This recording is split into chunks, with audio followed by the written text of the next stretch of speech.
आज की कहानी एक चौकीदार की। चौकीदार जो 15 साल पहले मर चुका था। एक ऐसी सच्ची घटना से प्रेरित जो आज भी लोगों के रोंगटे खड़े कर देती है। स्थान उत्तराखंड का एक पहाड़ी गांव। समय दिसंबर की हड्डियां जमा देने वाली रात। गांव से कुछ दूर एक पुरानी हवेली थी। वर्षों से बंद पड़ी थी, पर हाल ही में सरकार ने उसे एक टूरिस्ट गेस्ट हाउस में बदलने का फैसला किया। सुरक्षा के लिए एक बूढ़े चौकीदार को रखा गया। नाम था धर्मपाल।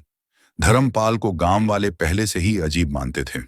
वह कम बोलता था, हमेशा अकेला रहता और रात को टॉर्च लेकर हवेली के अंदर चक्कर लगाता। किसी ने कभी उसे सोते नहीं देखा। एक रात गांव में एक भारी तूफान आया। गांव का बिजली कनेक्शन टूट गया और हवेली काली अंधेरे में डूब गई। अचानक हवेली से किसी औरत के चीखने की आवाजें आने लगीं।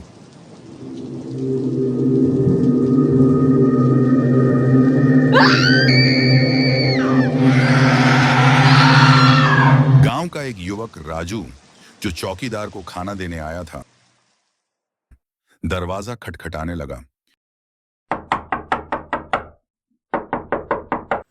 धर्मपाल चाचा, सब ठीक है? चाचा, ओ धर्मपाल चाचा। कोई जवाब नहीं। हिम्मत करके वो अंदर घुसा। चारों ओर सन्नाटा, लेकिन फर्श पर गीली मिट्टी और अजीब पैरों के निशान थे। उल्टे पैर। राजू ने देखा कि हवेली के पीछे वाले कमरे का दरवाजा आधा खुला था। जब उसने अंदर झांका तो वहां धर्मपाल चाचा खड़े थे, एकदम चुप, बिना हिले। राजू ने कांपते हुए पूछा, चच्चा, ये चीखने की आवाज आपने सुनी? धर्मपाल पलटे, पर उसका चेहरा इंसानी नहीं था। उसकी आंखें सफेद थीं, होंठों से काला खून टपक रहा था और गले में एक टूटी जंजीर झूल रही थी। उसने धीमे से कहा, मैं धर्मपाल नहीं, वो तो 15 साल पहले जलकर मर गया।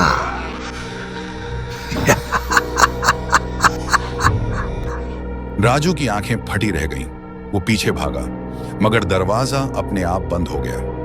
अगले दिन जब गांव वाले पहुंचे, हवेली बंद थी और धर्मपाल का पुराना जला हुआ कंकाल उस कमरे में मिला जिस कमरे में राजू ने उसे देखा था। पर राजू कभी नहीं मिला। कहते हैं, आज भी अगर कोई उस हवेली के पास रात में जाता है तो एक बूढ़ा चौकीदार टॉर्च लेकर गश्त करता दिखता है, और अगर उससे पूछो धर्मपाल कौन है, तो वो मुस्कुराकर बस इतना कहता है, मैं ही हूं, आखिरी पहरे पर। अगर इस कहानी ने आपको डरा दिया तो अगली बार किसी सुनसान हवेली के पास जाने से पहले 2 बार सोचिएगा। इस तरह की हॉरर स्टोरी के लिए चैनल को सब्सक्राइब करें और नोटिफिकेशन बेल को भी दबाएं ताकि पहला वीडियो आप तक सबसे पहले पहुंचे।